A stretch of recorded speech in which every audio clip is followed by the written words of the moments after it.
Ice cream पाहिजे. आता संपलं. हा, आज कपडे मळवायचे नाहीत. हा, आज बाबाचा वाढदिवस आहे. तुझ्या मुलाला असं वागवलं तर आवडेल का तुला? का होता तुझा भाव करतेस? त्याच गुणाचं पोट आहे. जन्माला आले ते बापाला भिकारी करून. का उगाच अश्रफ बाळाला दोष देतेस?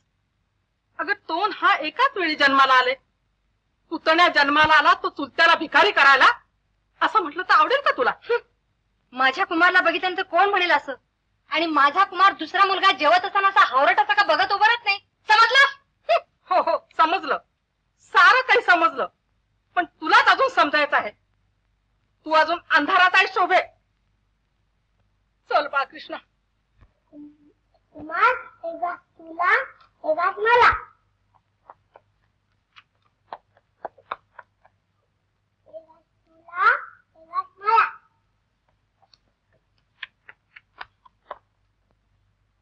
हे घास तुला. काय रे? उष्ट चालतोस त्याला? गाढवा ते तू खातोस ना? जळलं मेलं पोर ते सदा कदा आजारी पडते आणि उष्ट चालतो ह्याला. चाले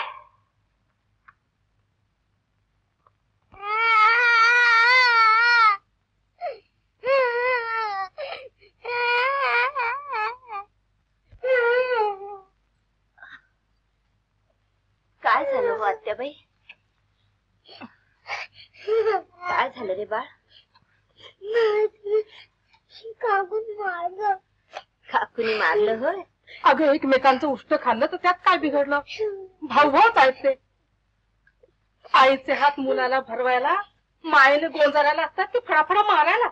अहो मांजरीचे दात कुठे तिच्या पिल्लाला लागतात. अगं पण केवढा झपाटा घातला शोभाने याच्या पाठी. चालायचं आत्याबाई, मुलात मुलं खेळायची. गप.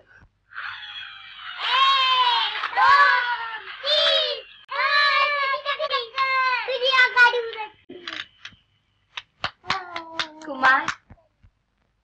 आई आई तिथे नाही का आई? माझी आई. आई माझी आई. असं का रे?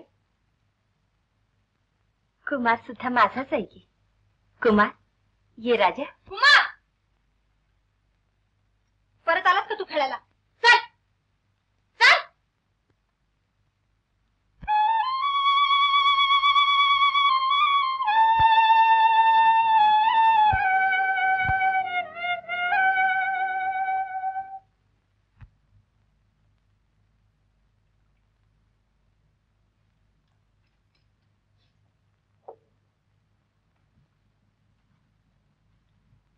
राधे औषध घे.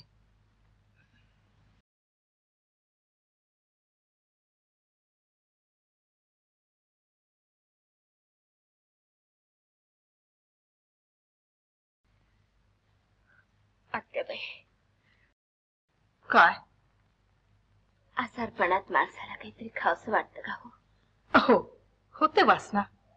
आणि जे मिळत नाही तेच पाहिजे पाहिजे असं वाटतं. काय खावंसं वाटतं तुला? मला मला 2 पेढे खावशे वाटतात. मग त्यात काय? आज मी दूध आटवते आणि सुरेख छान पेढे करून देते हो तुला. ते नाही हो आत्याबाई. मग मला मला राम भाऊजींच्या बाळाचे 2 पापे घ्यावशे वाटतात. मग घे की. शोभा घेऊ द्यायची नाही. न घेऊ द्यायला काय झालं बरं?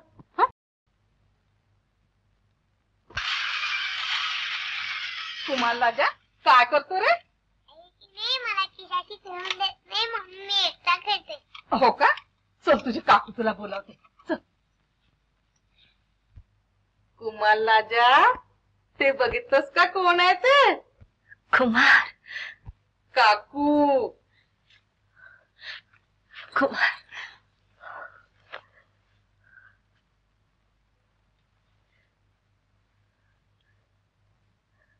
कुमार राजा, तू माझ्याकडे काय येत नाहीस रे? आई की नाही रागवते. आजी रागवते, आजोबा रागवतात. मम्मी तुझ्याकडे कसा येणार? पण मी तुला आवडते ना रे. हो तू आवडते. किशा पण आवडतो. मग मला एक बाप्पा देणार का रे? हो घे की. कुमार, अरे कुमार, कुठे गेला बाई हा? कुमार, आत्याबाई, कुमार आहे का हो तिकडे? होय, हो, राधेजवळ आहे. व्हा बघू बाजूला. मला माझ्या कुमाराच्या रोगी बाजूला मुळीच ठेवायचं नाही. संसार का होईल त्याला? लाडली, काय काही बुद्धी तुझी? अमृताचा विष कसं तुझ्या स्पर्शानं? उलट तिच्या मुखाने अमर होईल ते मूल. मला नको ते अमरपट. मला माझ्या कुमारला घ्यायचंय. सारखा बघू आत्याबाई. नाही, नाही होणार बाजूला मी. ती काय वाजूटी नाही तुझं मूल जन्मावर सांभाळायला. राहू दे काकाला तिच्याजवळ. नाही नाही नाही, मी म्हणते आत्याबाई. नाही, नाही होणार.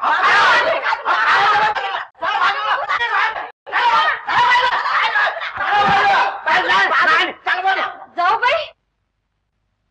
आप्पा आणि माईंची स्थिती तर विचारायलाच नको. हो ना, हो. अहो प्रत्येक बाबतीत वहिनीला विचारायचं. गड्यासारखी आमच्या घरात या योग्यता झाली. जावई बापू, तुम्ही आग्रह केलात म्हणून आम्ही इथं आलो. तर आमचं काय अडलं होतं? नाही तर आमच्या घरी काय अन्न मिळत नाही का आम्हाला? हा, अहो प्रत्येक बाबतीत वहिनीची परवानगी आहे काय? पहा तुम्ही या सगळ्या गोष्टीचा नीट विचार करा. हो. पुढे मग आमच्या जगाचा वाईटपणा नको.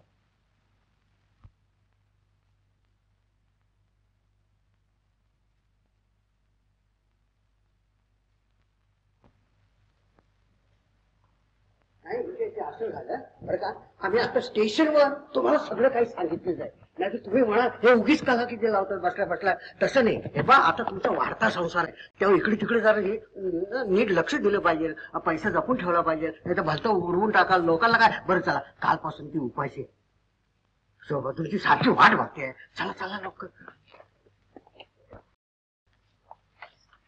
शोभा, कुमार आणि कोण आले? बघ बघ बघ. अरे लबाडा, अरे शंभो, काय रे? शोभा, हे शोभा, मला तर घेऊन चला तुमच्या बरोबर. मला नाही राहायचं आता इथे. मला कळलंय सगळं. आपण स्टेशनवर येताना सांगितलं मला. हा, मी आपल्या सहज सगळ्या गोष्टी सांगितल्या होत्या. काय झालं हे पा, आता नवरा बाहेर गाऊन आले जर आनंदी चेहऱ्याने बसायचं कसं रुसून बसायचं? काय शोभा आहे? शोभे, काय तुझं फुंगुटून बसला? परगावून माणूस आला तर त्याची चहा पाण्याची व्यवस्था करायची का? तेच उगाळीत बसायचं? आता घरात काय चाललंय ते आपण रोज बघतोच. हा, वहिनी आजारी असताना त्याने कुमारला आपल्या खोलीत न्यायला नको. हा हा ना, आता घरातल्या घरात माया म्हणून घेतलं जरा थोडा वेळ. त्याला काय बिघडलं म्हणजे वहिनीने आजारीपणात? हो, वहिनीने आजारीपणात याला खोलीत नेला आणि पापा सुद्धा घेतला त्याचा. काय माया आहे हो, जाऊन दे. काय त्याच्यात नाही जावे बुवा. दादा, हा मनस्ताप आता मला सहन होत नाही. गेली 2-3 वर्ष पाहतोय आपलं एकत्र कुटुंब सगळे किडले येतो. हा किडका डोला आता मला सांभाळायचा नाही. ही पत्र वाचा शोभाची. सुखी संसाराची बुद्धिपत्र आहे ती. आज पण मी सगळं सहन करीतात, पण आता माझ्या ताकदी बाहेरच आहे. मी परदेशात मरमर मरायचं, तुम्हाला पैसे पाठवायचे आणि तुम्ही एकमेकाचे दावेदारासारखं वागायचं. यात मला सुख नाही, तुम्हाला नाही, माझ्या बायका पोरांना नाही, बहिणीला नाही, आत्याला नाही, कोणाला सुख नाही. सगळे जळतायत मनात. यापुढे आपण वेगळे झालेलं बरं दादा. लागतील ते पैसे मी तुम्हाला उचलून देत जाईल, पण ह्यापुढे एकत्र कुटुंबाचा तमाशा बस झाला. राम, संतापात बोललास तू सगळं. तसं तुला म्हणायचं नव्हतं. गीतेचा अध्याय शिकवलाय मी तुला लहानपणी. पाठ असेल अजून तू. सुख दुःखे समे कृत्वा लाभा लाभव जया जय. तुळशीजवळ जाऊन आठव आणि पुन्हा येऊन आत्ता बोललास ते बोल. ही सगळी सेंटिमेंट्स कळतात मला दादा, पण त्याचा काही उपयोग नाही. राधा, राधा, राधा, ऐकलत का? पुष्कळ झालं. आता नाही राहायचं. काही राहिलं नाही तर काही राहिलं नाही. चला, कशात गुंतायचं? आपलं कोणी नाही इथं. आपण जाऊया. नाही राहायचं तर नाही राहायचं. कुठं? बाळकृष्ण, बाळकृष्ण, बाळ,